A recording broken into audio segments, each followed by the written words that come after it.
Hello and welcome, baseball fans. We're back with another episode of Hacks and Jacks. Your host, Brett Ford, here as always with analyst Scott Chu. Scott, how was your week? How was your weekend? How'd things go this week? Oh, it's the wife's birthday, so naturally I spent the whole weekend cleaning up after her and her friends, but they had a great time. So it's all okay. She can't hear me right now, but I'm just going to play it safe. Regardless, right? She's in the basement, she can't hear me right now, but I'm just going to be nice and say it wasn't super tedious to clean up after grown women all weekend. That's wonderful. It's story of our lives as dads, right? I mean, we're typically cleaning up after somebody. Might as well be our wives. I don't know. They Usually don't for poop kids. they don't poop as much as the other ones, so Yeah, well, at least not that we have to clean up. yeah. Certainly. um, we are talking bats on hitter list. It's not hitter list. We're Give it talking time. bats. Yeah, right. We're planning a coup. We're talking bats on pitcher list. It's We're talking bats on pitcher list here in Hacks and Jacks. We go over all of the fantasy relevant hitters, news and notes, Scott's top 150 hitters list. We go over all the biggest changes in that article, that weekly column that Scott puts out on the weekly, usually Wednesday or Thursday. And excited to get to this week because we have a lot of news and notes. Let's jump right in. So we've got a handful of guys on the injured list as of this week. Pittsburgh, I guess we'll call him an outfielder now. I still have trouble not calling him a shortstop, but Pittsburgh outfielder O'Neal Cruz is on the 7-day concussion IL. Los Angeles Dodgers infielder Max Muncy, San Francisco Giants infielder Matt Chapman, and Tampa Bay Rays infielder Jonathan Aranda again is back on the IL. So those four guys on the IL, and at this point of the season, it gets a little dicey as whether you're holding or letting go of guys with only 7-8 weeks left of regular season. Any of these guys cuttable at this point? So it's really dependent on your situation, right? So obviously, if you have a wide open IL spot, you should always use all of your IL spots if you can, right? Like those are free roster spots, right? Like use them. So if you have open IL spots, obviously hold. So if you don't, or if you're even under more pressure because you're in one of those leagues where you're, head to head in your fantasy playoffs, don't run all the way through September, right? There's lots of leagues that stop about halfway through September. In those leagues, I think Max Muncy and Matt Chapman are the two names that would be really hard for me to hold. So with Muncy, he was awesome when he was healthy. That was quite some time ago now, right? Like it was June when that was, and now it's an oblique issue. We don't know how long this is going to take.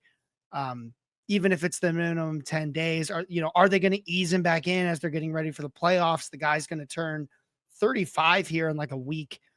So I'm not sure he's going to get the use. And then with Matt Chapman, a guy this talented, a guy with this much power has just not given us any kind of consistency this year. Now he's got this right hand inflammation. I think he'll be back in time to contribute for the regular season.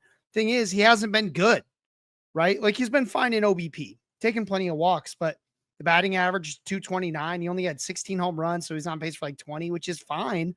But with Matt Chapman, if there's a guy like Matt Shaw sitting out there and I'm not in a place where I can just kind of sit tight and see what happens, I'm probably going to be a little more aggressive, make a move, get someone off the wire who can start contributing now. And that's one of the biggest, most important things right now. It's where are you, right? Like if you're sitting first, you can be the kind of person that's just like, well, I'll wait and see, right? My team's doing really well. I'm not under any pressure. That's when you hold the guy who's like, yeah, he's an established vet and he could absolutely pop off. We've seen Matt Chapman pop off for 2 weeks, and that might win you a fantasy matchup, right? We've not really seen, we've seen Matt Shaw do it like once, but he hits the ball 84 miles an hour. So, he's been hitting it harder lately, but still, if you have the luxury of being in first, you got a bye week to start your playoffs, you can be more conservative and say, hey, I like to keep my old veterans in that spot because I've got other guys that have been performing, all these kinds of things. But if you're fighting for your life, right, you're trying to get the bye, You're trying to sneak your way into the playoffs. You're trying to squeeze every drop of juice you can. That's when you can start being more aggressive. So pretty soon, my list and Nick's pitcher list are going to shift into like rest of season outlook as opposed to ranking the hitters, because it starts becoming really matchup based. Very like, it's all about what they're doing this week, right? So like Rockies are real hot when they're at home for the week, less so when they're only for half the week or not at all. That's the mentality you probably need to start picking up, especially in those leagues that only run for about another month, right? It doesn't, at that point, it doesn't really matter true talent, whatever. It's next 4 weeks, which is really, what are the next 3 series? What are the next 3 series? How's this guy doing right now? Is he healthy right now? That's what matters. So that's the mentality you need. That, and those leagues especially, it's like Max Muncy, Matt Chapman, see ya, right? Like, I don't have time to wait. Some of you do. There are people in that league that can wait. You might not be one of them. So you really need to know where you are right now, what categories you're strong in. You know, and if it's a points league, like, how's your team doing the last few weeks? Yeah, sure. Maybe you were coasting all year, but if lately your team's gotten tight, right? You were riding Addison Barger. And he's not performing. You need to start getting a little bit more aggressive, where like in my ranks, usually throughout the year, I say, oh, look, starting at 80 and on in shallow leagues, you're starting to look at replacement level. So I might rank a guy 120 and you might have the guy at 90, but you're like, I'm looking for a spark. And it's like, okay, make the swap, because there's a bunch of guys between 90 and 120 that are all sitting on your wire. There's not a lot to lose. And you basically get to expand that even further now. If you're only worried about the next 2, 3, 4 weeks, that's when you start saying, like, unless it's like a top 75 hitter, you can at least consider it based on the matchups, based on their health, based on their recent performance. You can start doing that, but don't go crazy. Like, again, the top 50, top 75 hitters, you're probably not, you don't mess around with that. Look for the rest of the guys on your roster.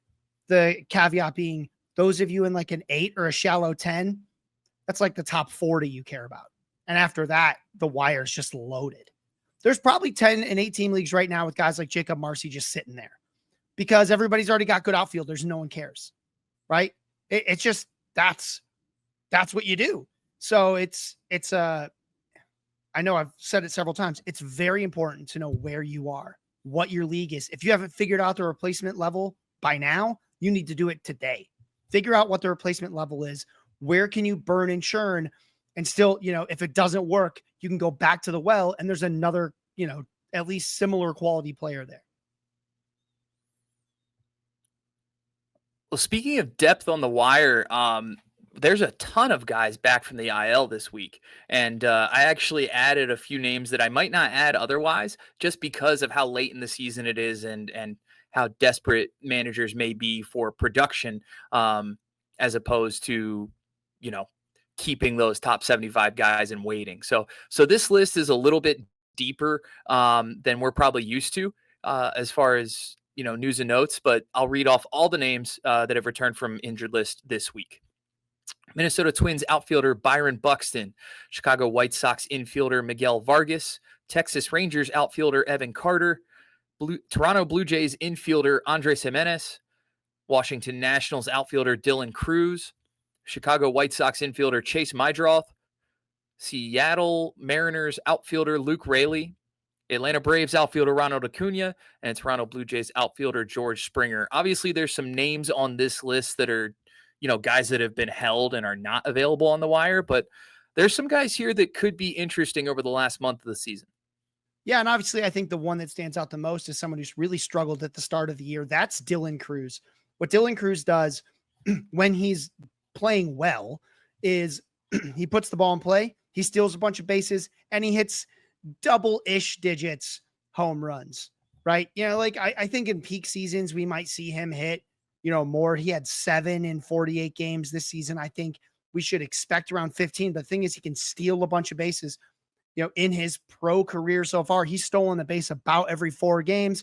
You prorate that over a full 162 game season, which isn't perfect, but when you play for a team like the Nats, it kind of works because they run like crazy. This is a 40 potential stolen base kind of guy.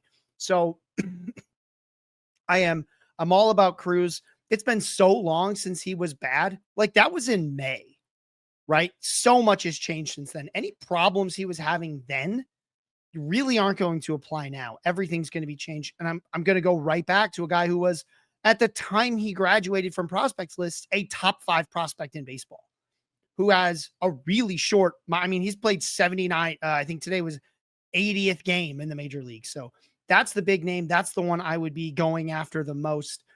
In very deep leagues, you've got some streamers, right? Miguel Vargas, it's really hard to trust him. He's just so in and out. But if you're in an OBP league, he can be a guy who has a safe floor. I'm not that interested in Andres Jimenez. Evan Carter has a little bit of contact and speed. So maybe in very deep points leagues, I might consider it. He doesn't strike out too much. And very, very deep leagues, there's Luke Raley, who can be very useful against right-handed pitching. We'll move on to a handful of interesting prospects that got called up to the majors this week. Chicago Cubs outfielder Owen Casey, Baltimore Orioles outfielder Dylan Beavers, Baltimore Orioles catcher Samuel Basallo, and Milwaukee Brewers infielder Tyler Black. Obviously, for me, an Orioles fan, very exciting time of year because we get to see some of these guys come up to the majors and maybe have an impact in a reality setting. But do you think they could have an impact in fantasy? This is always tough. So I'm obviously in 2 weeks, we're going to go through all these guys from the minors again, because we're going to get September call-ups. So the easy ones are Tyler Black, Owen Casey. Don't care. They're not going to play. We've seen Tyler Black come up before. I think there's a decent player in there that's going to be relevant, especially in like deeper 12 teamers, 15 teamers. They're going to be relevant, just not yet. There's not room for him. And then Owen Casey, he'll have to play, right? So he's a lefty. The very first game against a righty, they played him. They played 3 straight games after that against righties, and they didn't play him. He only had pinch hit appearances. So yeah, no. So Dylan Beavers and Basallo for Baltimore. Number one, I think both of them have a lot of platoon risk. They're on the big side of the platoon, right? These are both left-handed guys, and this team is super left-handed, right? The Orioles bring tons of lefties to the table, which is great when they're normally facing righties, but when they do face lefties, their entire bench is right-handed. And there's a reason for that, right? It's getting those guys into games against left-handed pitching. So those guys could sit. So with Beavers, if you're in a 3 outfield league, it's going to be tough because with just the depth at the position, I do like his plate discipline. He brings power and speed to the table.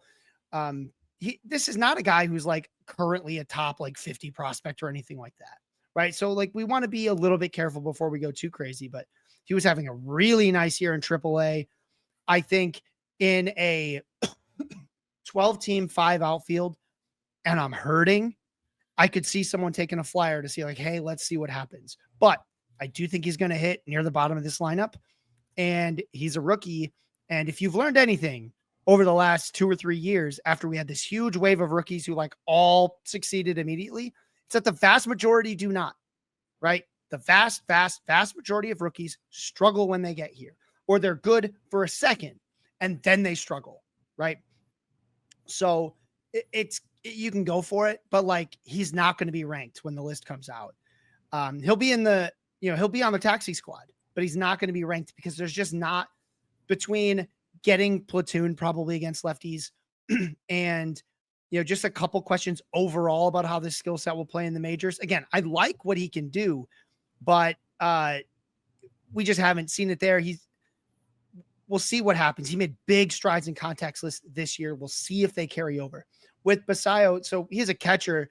He is a top 5 prospect, right? This is a guy who is absolutely considered one of the top prospects, both in real life and fantasy. He's got tons of power. The hit tool is a question. I'm curious to see how the strikeouts go in the major leagues. It was only 23.7% in AAA, but again, that starts probably looking more like 25 to 28% in the majors. Most of the time, that's the kind of thing we see when they come over. I hope we see him walking. Now, it is important to note. I say I hope I see guys walking. I really should be more accurate and say, I hope I see this guy avoiding stuff out of the zone, because we don't want hitters going up to the plate to walk, right? It's the first thing you teach you in Little League. You're a hitter, not a walker, right? You don't go up to the plate trying to walk.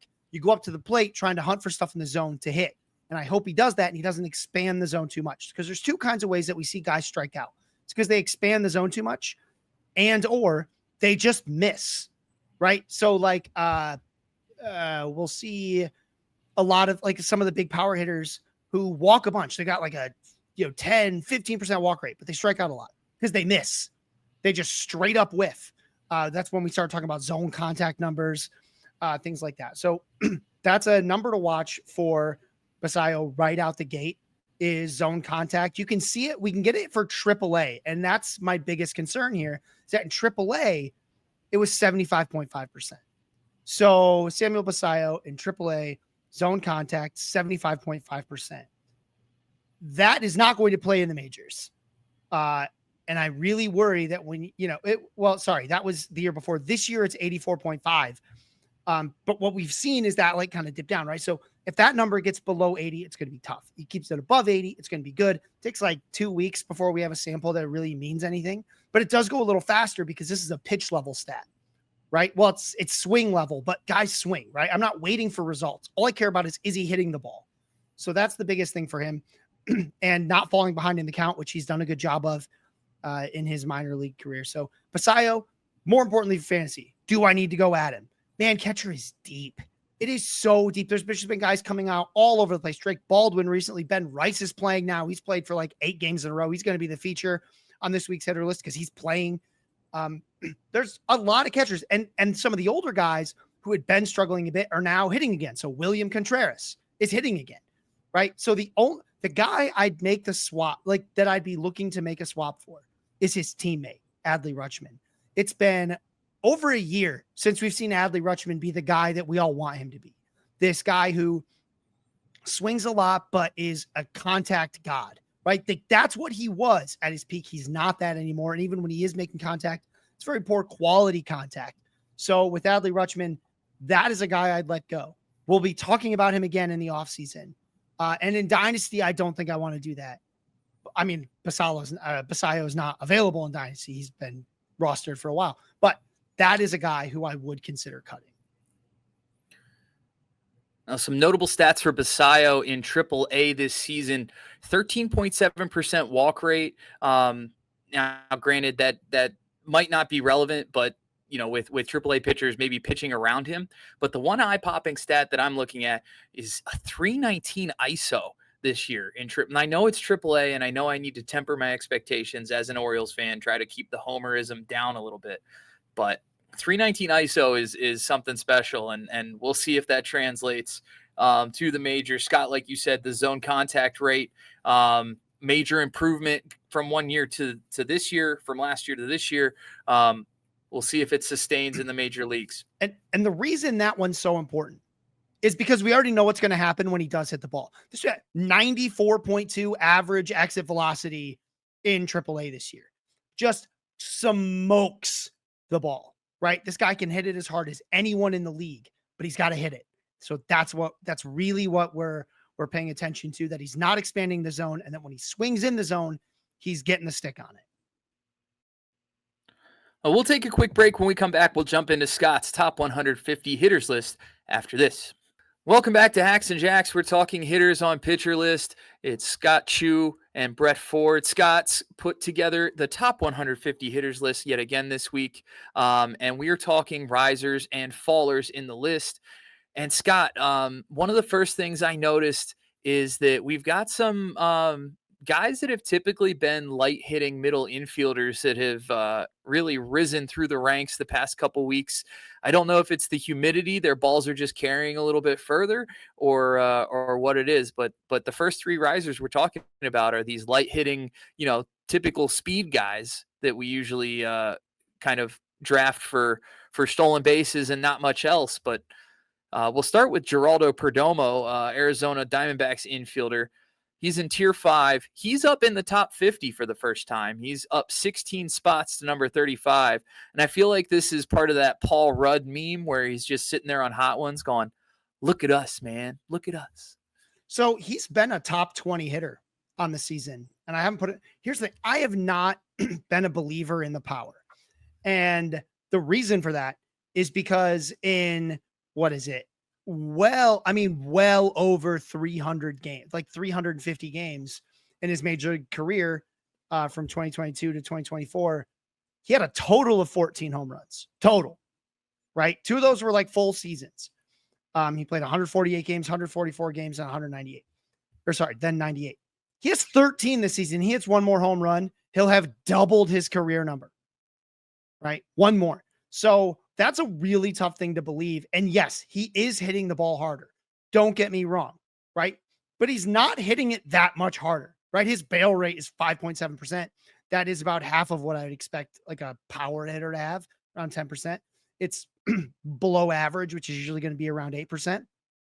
His hard hit rate is 31.2%. That's really, really low, right? Like we just don't see a lot of guys succeed with those kinds of hard hit rates. But here he is, right? Here he is. And it's not like he's hitting more fly balls.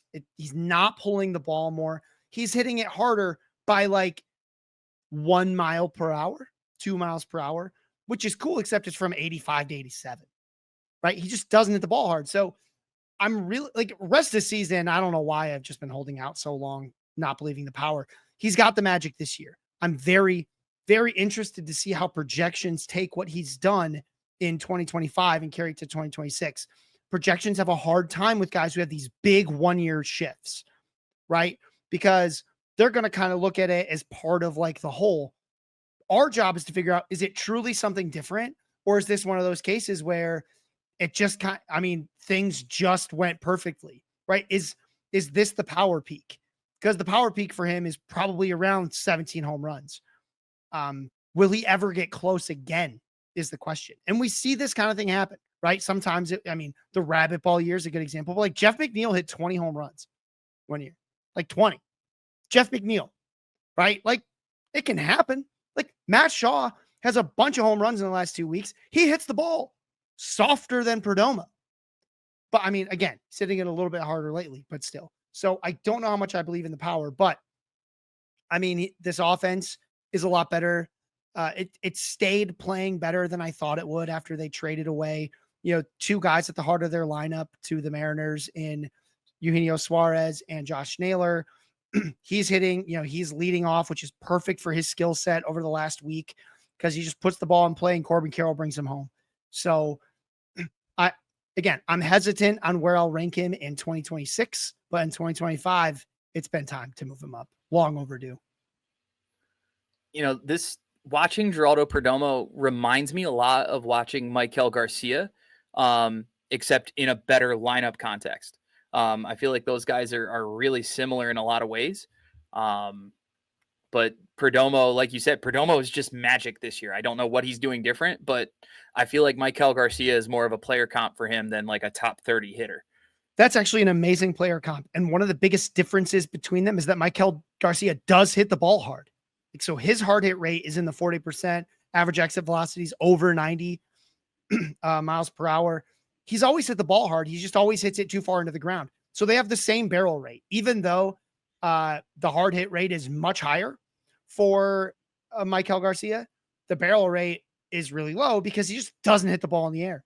So they're both very interesting players. And like Perdomo, we saw Maikel Garcia as a starter for 2 years, and for 280 games, he had 11 home runs. He has 11 home runs in 120 games now. So, it's a great comp.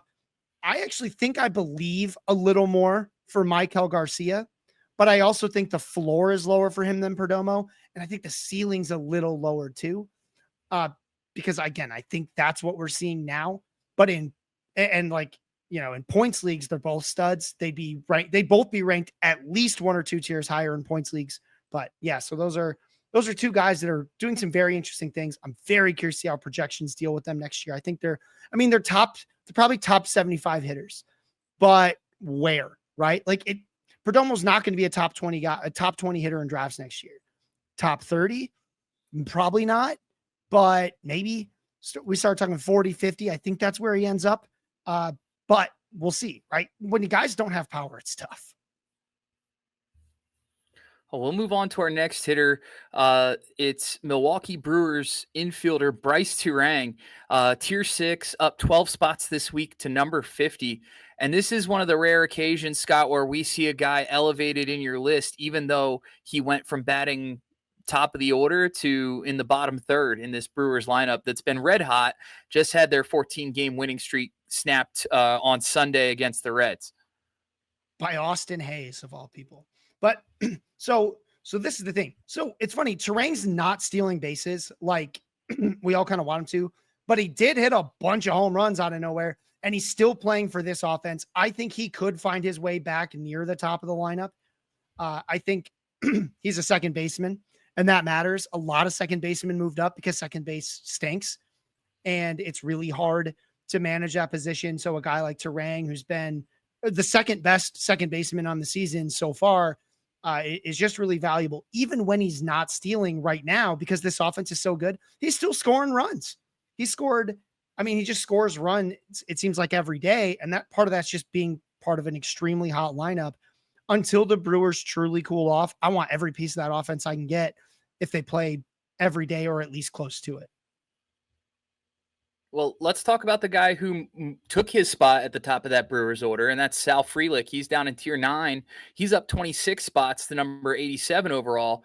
And is this just kind of like a high tide raises all ships situation in Milwaukee? This is exactly what it is. So Frelick's at the top of an order that is on fire. They have all the magic going for him. He's stringing together some hits, since coming back from the IL. He's looked, pretty good, especially of late.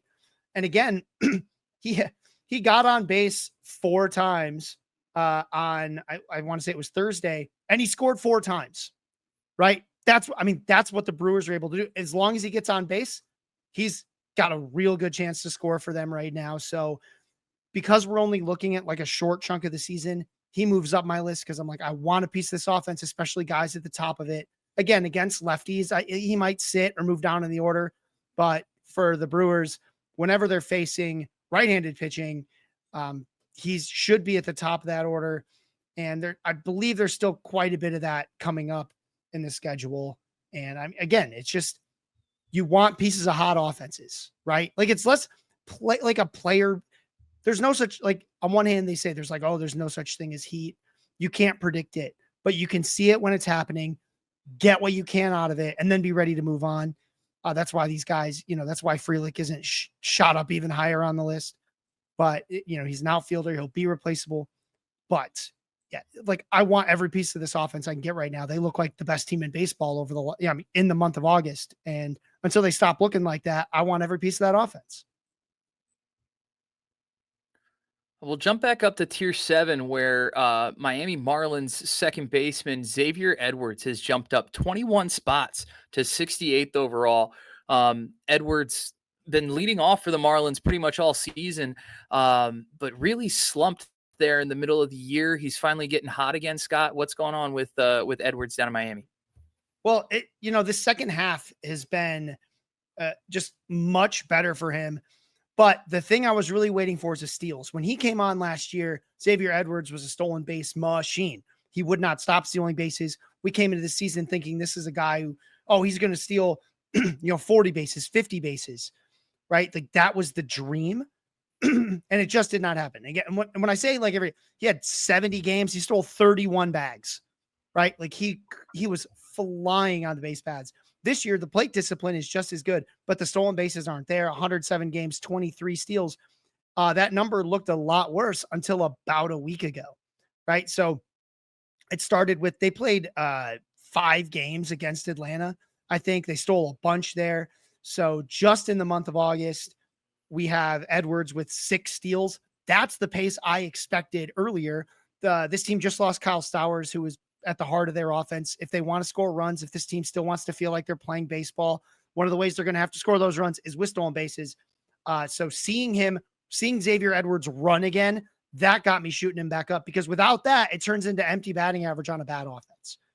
Right. But again, that's those stolen bases started coming, and it was time to move him up. Oh, and the contact has just been fantastic. Like, I don't want to say it's empty average, but it's a lot of average. Right? Like he is hitting a ton. He had multiple hits at one point in like 8 of 10 games or something like that. He's as red hot as it gets, and he's stealing bases. Like, you couldn't be happier if you've been holding on to him. Well, let's stay in Miami and talk about a rookie who's come up recently. He's all the way up in tier 11, making his debut on the hitters list. He's at number 117 this week. That's Miami Marlins Jakob Marsee. Talk to me about what you've seen from Marsee so far and all the things that you like about him. All right. So I need to start this out by being a wet blanket. Jakob Marsee obviously has been red hot fire since he got called up. We did see him sit twice against lefties. So like maybe he's sort of mortal, but he hit a home run today. So what do we know, right? He sat and he hit a home run. So that gives him 4 home runs in 17 games. He's got 6 stolen bases. His plate discipline is fantastic up here. 15% walk rate, 18.3% strikeout. Actually, it's like 14.5 and 17.7% now. Here's the thing. Jakob Marsee was a prospect we were kind of interested in because he runs, right? He runs. He ran in the minors. He had 47 stolen bases in 98 games. He had 51 stolen bases last year in the minors in 137 games. Dude runs. That's why we were excited about Marsee. And the plate discipline's always been good throughout the minor leagues. He's been, very, very disciplined at the plate and, looked like a guy who could do a couple things for you. He's, and he's a Central Michigan guy. So, from my home, he's, from my home state here in Michigan, one of the Chippewas, but it is time for me to be a wet blanket and say, I don't believe in the power. I don't necessarily believe in anything beyond the plate discipline and the speed for Jakob Marsee. And the reason for that is because we've seen this kind of thing happen before, right? Just because we've seen the results doesn't necessarily mean that like, oh, this is what he is. I am extremely skeptical of players who come to the majors and do things we've never seen them do before. So again, I believe in the speed. We've seen Marsee run in the minors. I believe in the plate discipline. We've seen him be disciplined in the minors. We've never seen Jakob Marsee hit for power at all, right? That's just not been part of his game. And now that he's doing it against better pitching, like it's really cool, but I'm not at all a believer that this is something that he can do long-term, right? Like, again, this kind of thing, it does happen. So in the Reddit AMA, I looked at 14-day samples from August. Yeah, I just looked at the first 14 days of a month who had put up numbers like Jakob Marsee had, right? This is a very important lesson I need all of you to really think of. So it's not that uncommon to do what Jakob Marsee did for 2 weeks, right? So guys with similar 2-week stretches just in the last year, Spencer Horwitz, Luke Raley, Colt Keith, Max Schumann, Kyron Paris, Ryan McMahon, and Jorge Polanco. That's 185 WRC plus or better for the first 14 days of a month. Not even just like any 2-week stretch, just the first 14 days of a month. Most of those guys had a WRC plus over 200, right? And again, I don't want to say that Marsee's like all of those guys, right? Kyron Paris, we knew immediately. We're like, nobody can survive with this kind of plate discipline, right? But like Ryan McMahon, I remember last year it came up. Oh, he's raking. He's like, he had a swing change. No, he's hot, right? Like maybe he did have a swing change, but we hear about swing changes only when guys are hot. We never hear about swing changes when guys are in the middle of the season mucking about, and they are changing they are tweaking stuff all the time, right? It's a game of adjustments. So I like Marsee. I ranked him much higher than I usually do. A guy who was like the team's like 25th best prospect, who's got called up. Again, believe in the plate discipline. I believe he can give you good ratios. I believe he can run. I don't believe in this power one bit. That doesn't mean you don't add him, right? If he's somehow still available, grab him right now, because I absolutely could be wrong and he's on fire. But don't get caught. It's so easy. And I see it doing the Reddit AMA helps me see this happen so much for people who think that like, wow, these 2 weeks are special. And they are. They're extremely good. But like those weren't the only guys who've had a good first 14 days of the month in the last year. They were just the ones that weren't good players, that like guys that we already knew were amazing, right? There's actually way more players who do that for the first 14 days of a month. These were just guys that I thought made a good example. Again, Spencer Horwitz, Luke Raley, Colt Keith, Max Schumann, Kyron Paris, Ryan McMahon, and Jorge Polanco. Some of those guys did that this year. Ryan McMahon Kyron Paris, Jorge Polanco, they all did that this year. Colt Keith did it twice this year. Twice this year, he's had a 14-day stretch to start a month as good as what Jakob Marsee's doing without the steals. So, like, just don't go crazy. If you're in a keeper league, you keep 4, you keep 6. Marsee is not one of those guys. Maybe if he does this for all of September, like all of August and all of September. But like, that's what Lawrence Butler did, right? Like Lawrence Butler's another good example. Guys can be very, very good and for an extended period of time. And that might just be as good as they ever get, right? My favorite example was, I think his name was Dominic Brown. He played for the Phillies forever ago. He had like 25 home runs and like never basically hit another one again, right? I think that was 2019 rabbit ball kind of thing, but that's just what happened. So I like Marsee, but not like this, right? Obviously he's a hold. Obviously you should be excited about what he's doing, but like, he's not going to be, he needs to prove a whole lot for me to think that this power is real because he never did it against inferior pitching. Well, we'll switch coasts and we'll go to first base, where Athletics first baseman Tyler Soderstrom, I guess he's an outfielder now, actually, Scott. Tyler Soderstrom, he's in tier 8. He's up 31 spots, continuing his yo-yo season. He's back to number 76, right about where he was before he started slumping. Tyler Soderstrom all the way back, you think, Scott? Well, he does sit against like half of lefties. So I don't want to call that a platoon, right? It's only lefties. It just so happens the A's have played a crap ton of them over the last 2 weeks. Like half the pitchers they faced are lefties. That's very unusual.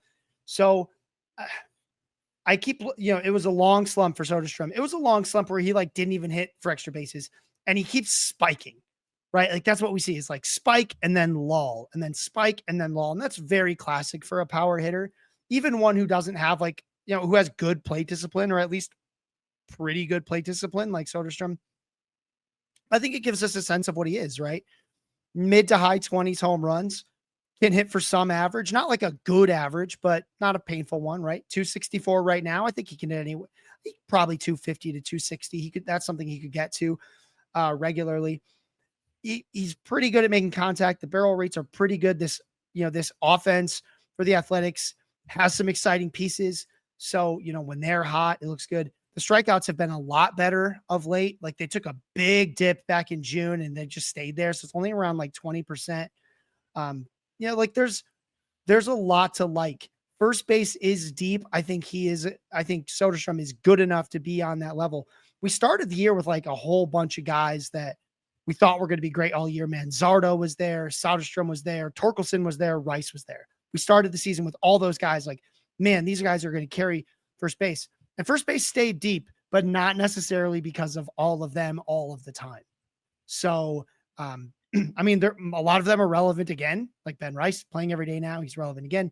But Soderstrom, yeah, I think he's going to be good enough and play enough to just lock in at first base and forget it. And I only just recently started feeling that way after he had that extended slump in the summer.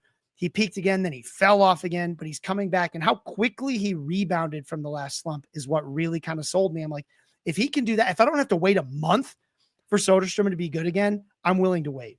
We're looking at the fallers. We're looking at the guys who have not performed recently and thus been dropped down in the rankings by Scott in his weekly column. We'll start in San Francisco, where Willy Adames, he's in tier 8. He's number 74 overall. He has dropped 18 positions.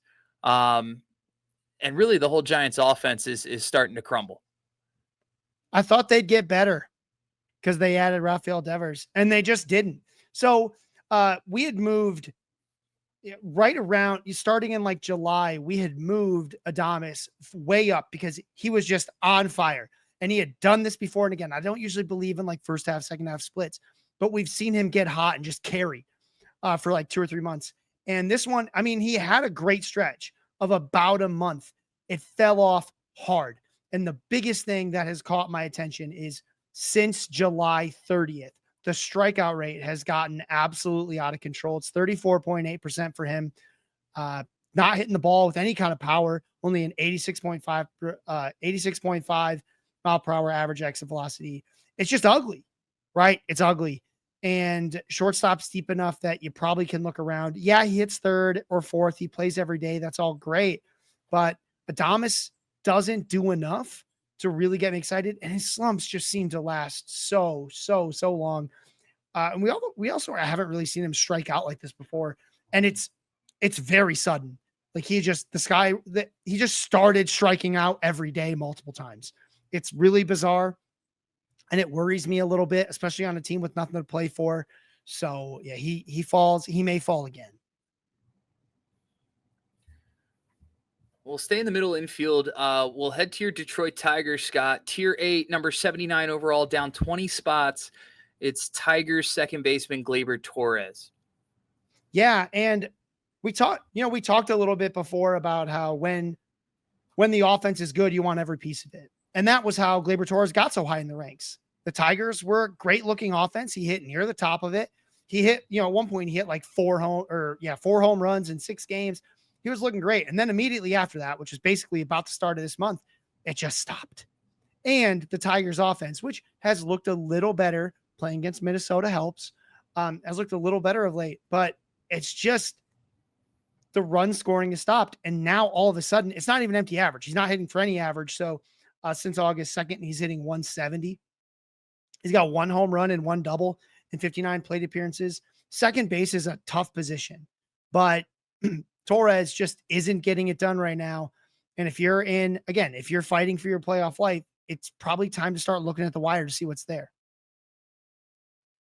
Again, if you can wait, because he has long-term, Gleyber Torres has a very high floor. The ceiling isn't crazy, but he has a very high floor in general. But, again, with this big slowdown, it's not like strikeouts or anything like that. It's a slump. We haven't seen the peaks in quite some time. You can move on. If you can wait, especially those deeper leagues, you probably have to. Second base is too ugly, but in a shallow league, man, burn and churn. Well, speaking of guys that you can burn and churn, we move down to tier 11, 121 overall. He's down 30 spots this week. It's Cincinnati outfielder TJ Friedl. Friedl still batting leadoff for the Reds, but not sure for how much longer, Scott. Yeah, he's just not doing anything, right? I feel like he's had 10 home runs and 11 steals forever. Like I know that's not true, but because he got 1 steal somewhat recently, but like in the month of August, he does have 0 home runs. He has 1 stolen base. He has, 3 RBI this month, right? Like batting leadoff is cool if you're getting hits. He's not walking that much lately. So usually we see Friedl walk quite a bit more than he has been lately. Yeah, it's like an advantageous home ballpark, but he's an outfielder and he was barely above the replacement level in the first place. So the moment he really kind of starts something like this, it's like, well, on the season, he's batter number, he's just inside the top 90 in 10 and 12 team leagues. That's replacement level. See ya. Right? Like you can, especially in 3 outfield leagues, you're burning and churning, don't hold, because the ceiling was never that high for Friedl anyway. It was just that he had a bit of power, a bit of speed, and decent ratios. And again, if you're trying to fight for your playoff life, you don't want a middling guy. Go look for some upside. Yeah, go grab Jakob Marsee off the waiver wire if he's still there. He's not, but someone, there's probably tons of outfielders there, right? Because outfield is just, again, it's crazy deep, right? Like there's lots of outfielders in 3 outfield fantasy leagues, and you don't need to wait for a guy like Friedl to turn it around, right? If you're just looking at the last weeks, obviously Michael Harris is going to be a guy who shoots up. He's not available anymore, but Dalton Varsho's hitting. You can give that a try, right? He's a streaky hitter, and it's in one of the good streaks right now, right? Jerks and Profar, that whole Atlanta offense is looking like they've got something, 5 months too late. Jerks and Profar hits at the top of it. I might, kick the tires on that. Lourdes Gurriel Jr. is one of the most infuriating players in fantasy because he's just crazy streaky for a guy who at the end of the year has the same line all the time. But he's hot right now, right? Yeah, he's coming off of Chicago, but whatever, give it a try. Like there's plenty of guys out there that you can kick the tires on. You don't need to wait for TJ Friedel. We'll move on to another outfielder. New York Yankees outfielder Jasson Dominguez is down in tier 12, barely hanging on. He's ranked 150th this week, down 66 spots. Talk to me about Dominguez. I didn't take him off the list because I wanted people to notice that he fell and didn't just disappear. I didn't want people to think it was an accident, but it was very abrupt. They just stopped playing him, right? Like Jasson Dominguez was playing pretty much every day. And then he sat against some lefties, even though he's a switch hitter. And then he sat like 4 out of 5 games, which is right when I was releasing the list. And yeah, he did start the 3 games after that, but I don't like I talked about how deep outfield is. I don't have patience for guys who might out of nowhere sit 4 out of 5 games. Like you just can't hold that, right? Especially because there's a lot of pressure on that team right now to perform. Giancarlo Stanton is going to force his hand at playing time, who, by the way, just sat 3 straight games at the expense, even though he was hitting.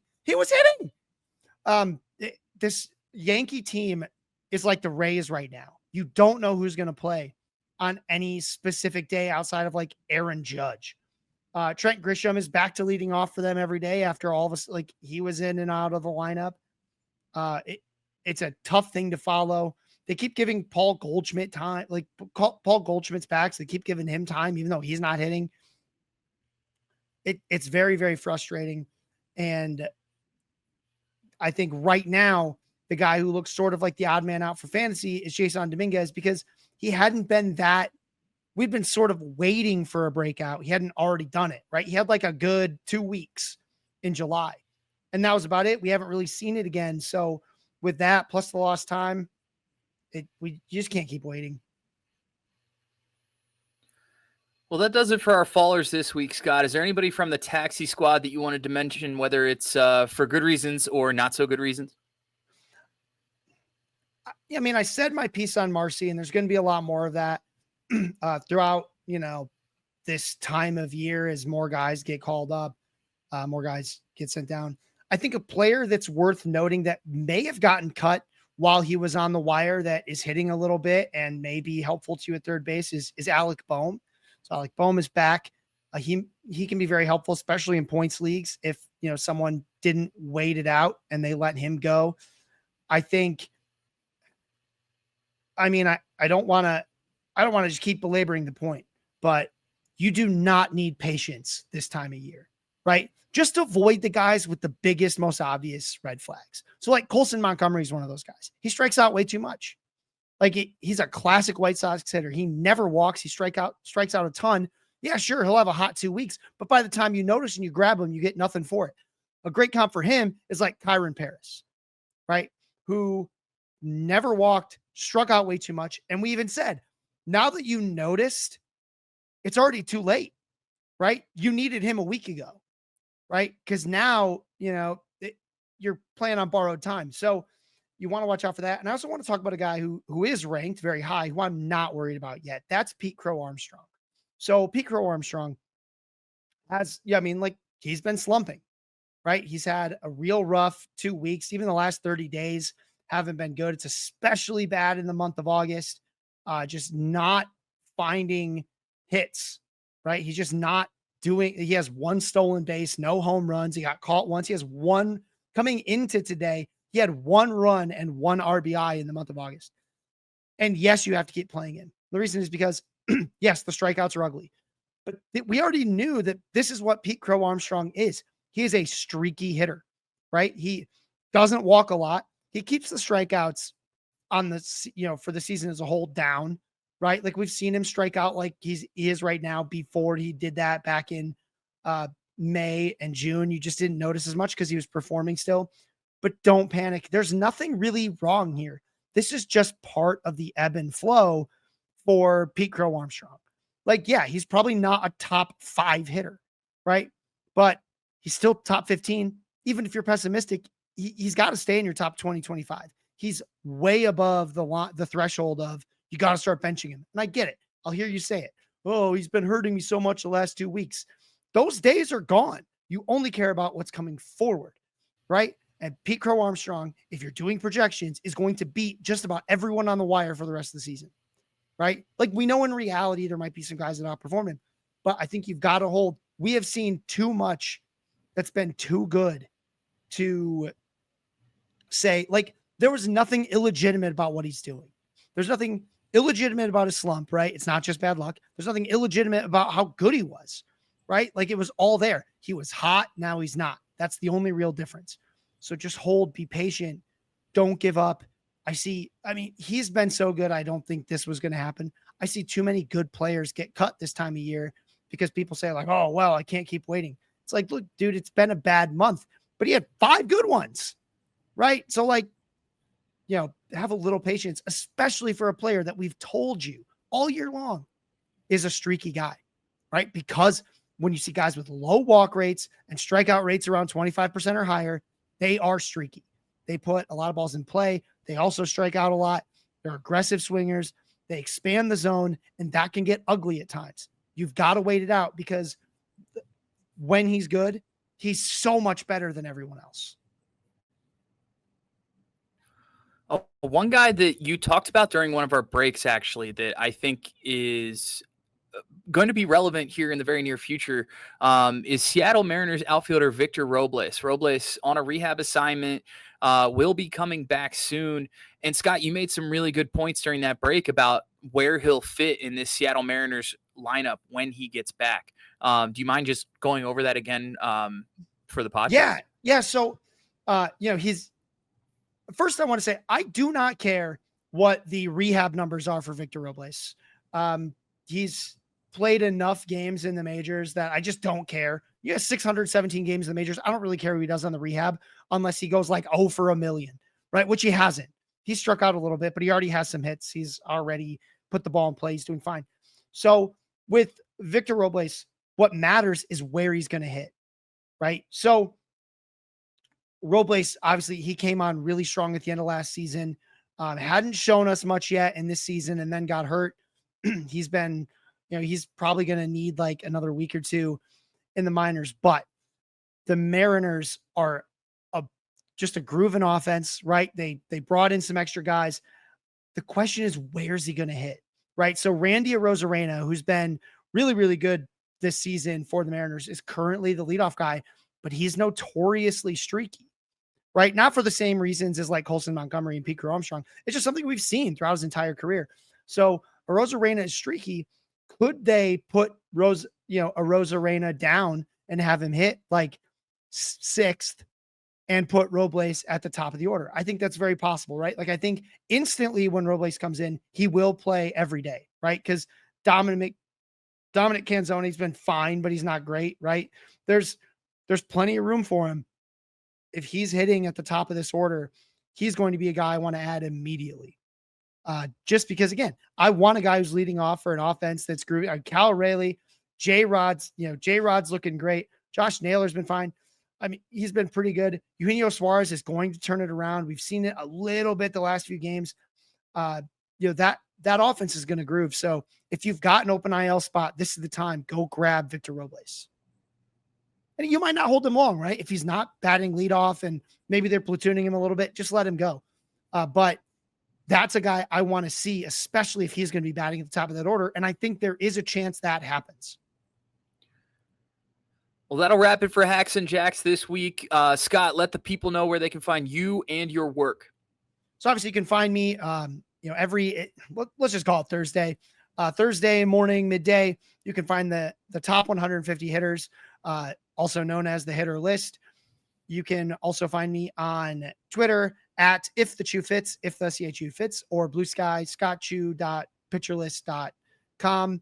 I have not been super active on social media lately, but I will start trying to post some charts just for some of these young guys that have come up. I think there's some really interesting charts that are out there that are worth taking a look at. And of course, I'm Brett Ford. You can find me on Twitter at Fade That Man. Make sure you hit me up in the Discord as well. I'm super active in there.